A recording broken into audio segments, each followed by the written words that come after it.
Once upon a time there lived a king, and he had a daughter who could see everything in the whole world. No one could hide from her so that she should not see them. One day the king proclaimed throughout his kingdom that if any could hide from her, he would give him half his kingdom and his beautiful daughter. My word, many made the attempt, but all to no avail. None was able to hide from the princess. The most magnificent princes made plans and hid in every quarter of the globe, but they too fared as had the rest. The princess could see them at once. By this time, everyone on earth shunned the test, and no one dared to come forward.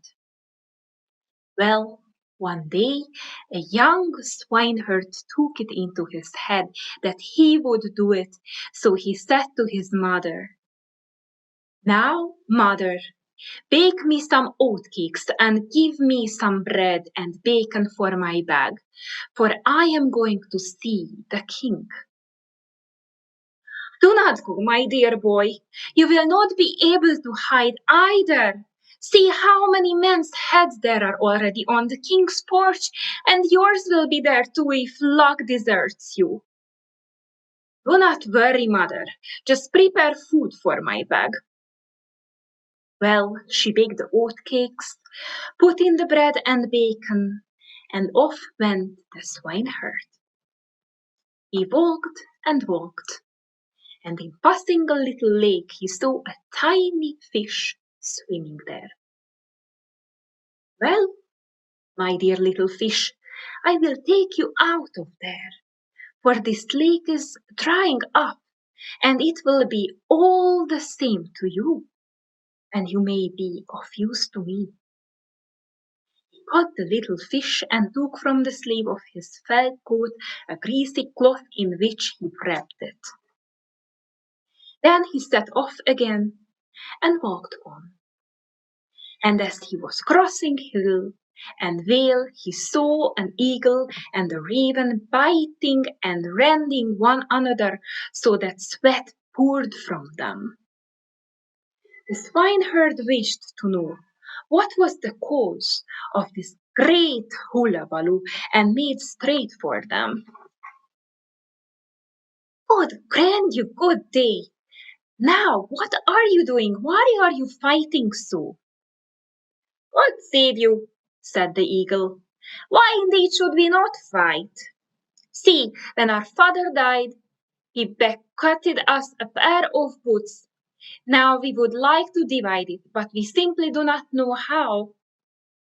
Do us the kindness, therefore, settle our difference, and we will render you service at some time."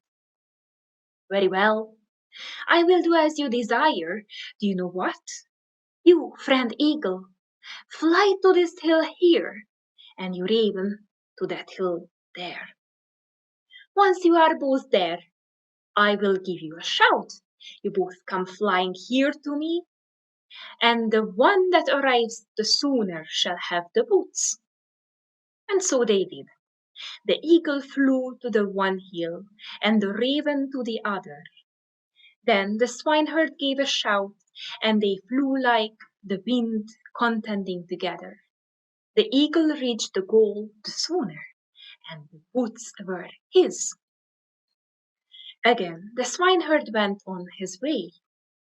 As he walked, he noticed at the side of the road a rose that had been broken off and was beginning to wither.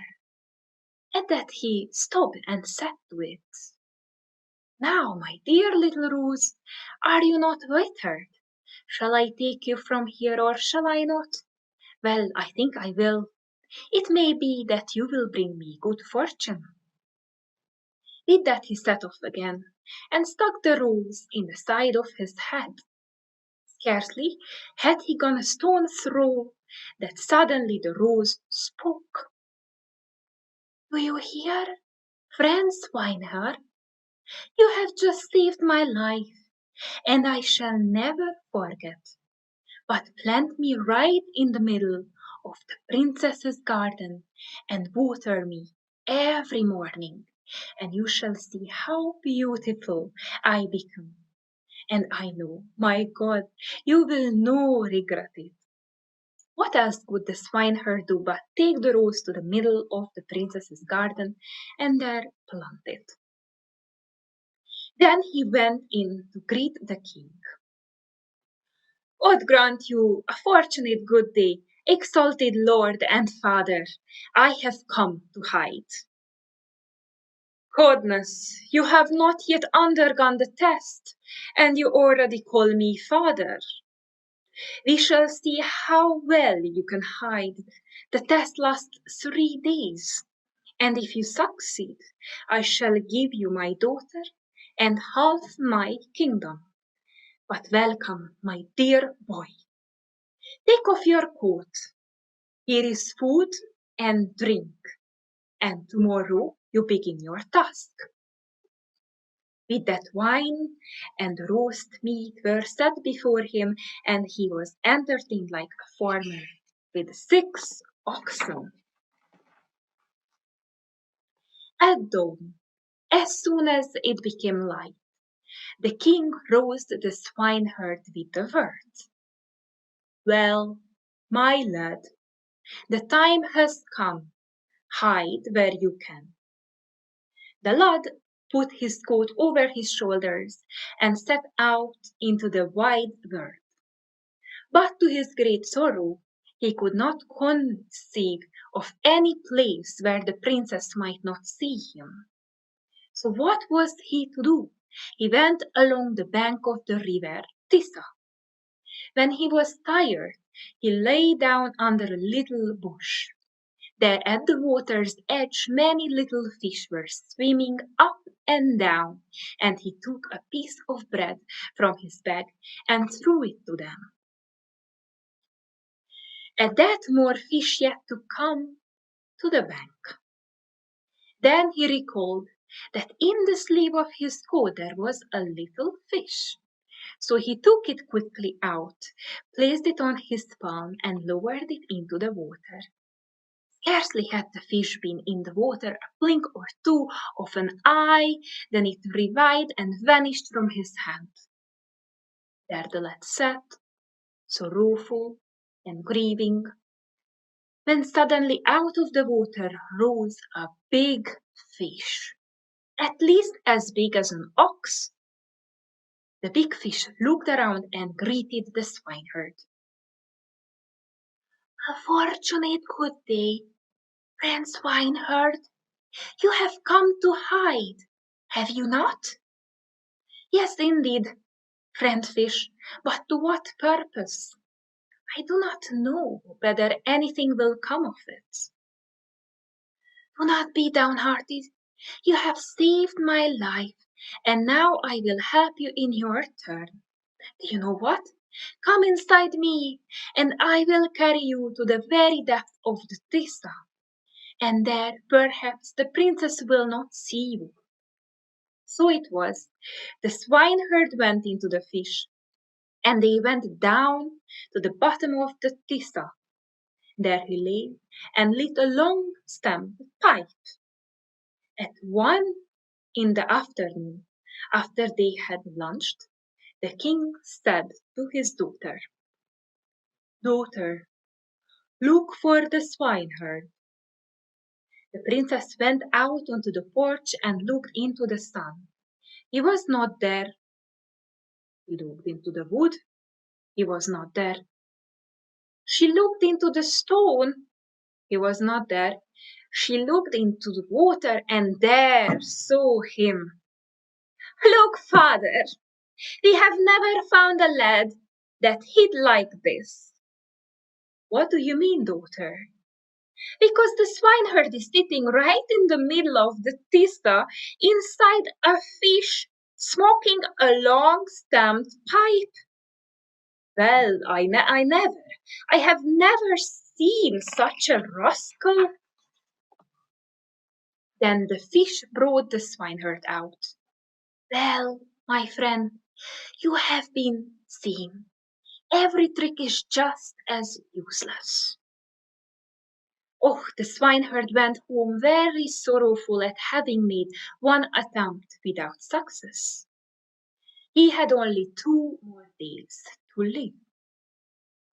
At home the king gave him food and drink again. My boy, you are a stout fellow. I would never have believed that you would be smoking a long-stemmed pipe inside a fish in the middle of the Tisa. Well, you have 2 further attempts. We shall see whether tomorrow will be your lucky day. Next morning at dawn, the king roused the swineherd. Well, my boy, up you get and off you go. He put his coat over his shoulders and walked where his eyes took him. He was as gloomy as one whose house has been swept away by a flood, for he had not a hope of hiding successfully. And as he was languishing all alone, suddenly an eagle flew to his side. Friend swineherd, you wish to hide, do you not? Certainly I do, friend eagle, but I do not know anywhere. Well, be not downhearted. Once you did me a great kindness when you awarded me the boots, so here is the time for me to be at your service. Sit on my back, and I will take you up to the other side of the sun. There I know she will not see you. So it was, and the eagle took up the swineherd to the other side of the sun. After lunch on, the king said to his daughter, Daughter, look for the swineherd. Let us see whether he has hidden today as he did yesterday. The princess went out onto the porch and looked into water. He was not there. She looked into wood. He was not there. She looked into stone. He was not there. She looked into the sun, and there she saw him. Upon my word, my dear father, I have never seen such a thing in my life. What do you mean, daughter? How can that be? Well, father, there is the swineherd on the other side of the sun. I never would have thought of it. Well, daughter, the swineherd of ours is a very clever fellow. Even my grandfather's soul never saw the like. As the eagle perceived this, it said to the swineherd, Well, friend swineherd, the princess has seen you now. It has all been in vain. We must go down from here. I do not know where you will hide if she can see you even here. There was nothing for it. The eagle took him down from the sun. On earth the swineherd went before the king, who was simply amazed when he saw him. Well, my boy, I really would not have believed it. Your first hiding place was great, but this was more so. Goodness gracious! The other side of the sun. Well, have something to eat and drink. Tomorrow be your 3rd attempt. That will be the last. And if you do well, you shall have my daughter and half my kingdom. But if not, then your life is forfeit. In the morning the king again roused the swineherd and said to him, The time has arrived, my boy. This is the only day left now. God be with you. Oh, upon my soul, the swineherd lingered in the princess's garden, and as he was walking there among the flowers, each more lovely than the next, suddenly a rose spoke up, the most beautiful in the whole garden. God grant you a fortunate good day, friend swineherd. You have come to hide, have you not? Greetings, friend Rose. Certainly I am of that mind, but I do not know whether anything will come out of it. I have already hidden twice, the first time on the bottom of the Tisa, the second behind the sun. But this time I do not know where to go. Be not downhearted, friends. You did me a good turn, and I will not let it pass unrewarded. Do as I say. Sit down at once in the middle of me. The princess goes to church at midday, and the flower is always picked for her bosom. When the maids come out and break me off, and pin me to the princess's breast, fear not, she can look them. And so it all befell. When the princess rose, she said to the maids, Girls, bring me a flower, but choose the most beautiful one. Out ran the maids, and were simply overcome by wonder when they saw the rose. They could not but run inside to the princess. Your Highness, there was never so lovely a flower in the garden as the one that is growing there now, a rose. Well, I must have it. Place it in the middle of my nosegay, and I shall take it to the church. So it was. They took the rose in, and the princess went off to church, the rose in her bosom. After lunch on, the king said to his daughter, Daughter, look for the swineherd. The princess went out onto the porch. She looked into the sun. He was not there. She looked into the water. He was not there. She looked into the stone. He was not there. She looked into the wood. He was not there. Then, believe me, her eyes swam with tears. Alas, father, I cannot see the swineherd anywhere. That cannot be. Daughter, look harder. Again she looked into the sun. He was not there. She looked into the water. He was not there. She looked into the stone. He was not there. She looked into the wood. He was not there. Alas, alas, father, what is the matter with me? I cannot see him anywhere, however hard I look.